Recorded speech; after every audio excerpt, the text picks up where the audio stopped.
napaka-aliwalas ng panahon. Makikita nyo sa aking harapan, lumabas na yung haring araw mga idol, oh. Maliwalas na ang kapaligiran, no? Sana naman tuloy-tuloy na itong maganda nating itong pagkakaroon natin ng magandang panahon, no?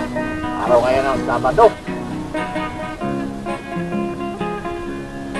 Oo, sa mga nagmumotor, sa mga nagmamaneho, ingat-ingat po tayo sa ating pagmamaneho. Lalo pat katatapos lang ng ulan, may mga kalsada dyan na medyo madulas. Kaya doon ingat po tayo mga idol.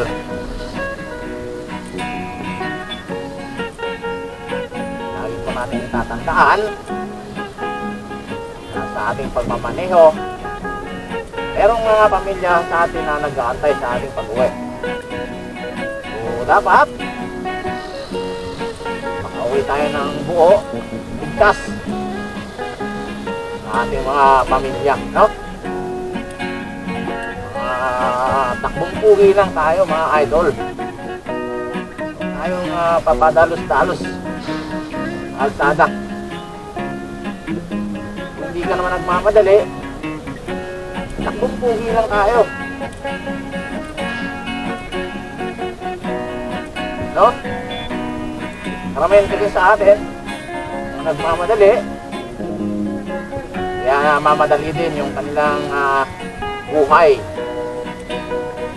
Lalo na sa mga kanto, yung mga sasakyan dyan na hindi mo napapansin na bigla na lang lumulusot dahil nga mabilis ang takbo mo, hindi mo na ito makukontrol.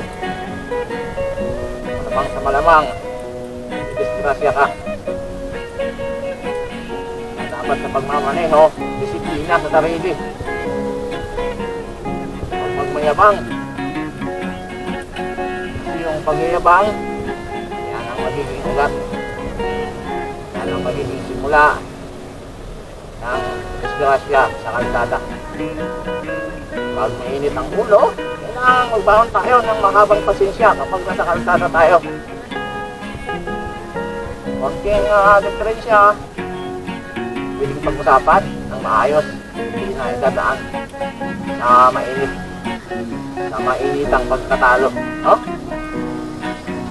Lahat ng bagay ay napag-uusapan. Huwag lang idaan sa init ng ulo.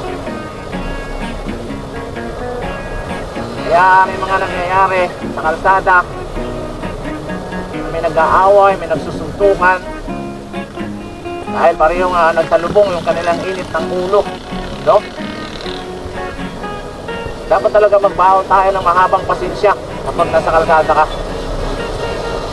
Pagpadalos-dalos. Mukha sa akin, no? Takbong pogi lang ako. Diba? Ano yung pagmamaneho? May disiplina sa sarili. Takbong pogi lang.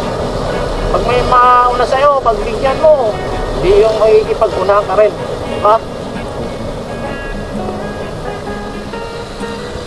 Baka isipin mo, uy, yabangan ako nun ah. Yabangan ko nga rin to. O di pareho kayo nagyabangan. Di pareho kayo nagdisgrasya, di ba? Dito tayo sa EDSA ngayon. EDSA po ito ngayon, EDSA. May maraming mga camera dito nakatutok sa atin. Kaya disiplina ang pairalin sa mga ganitong kalsada.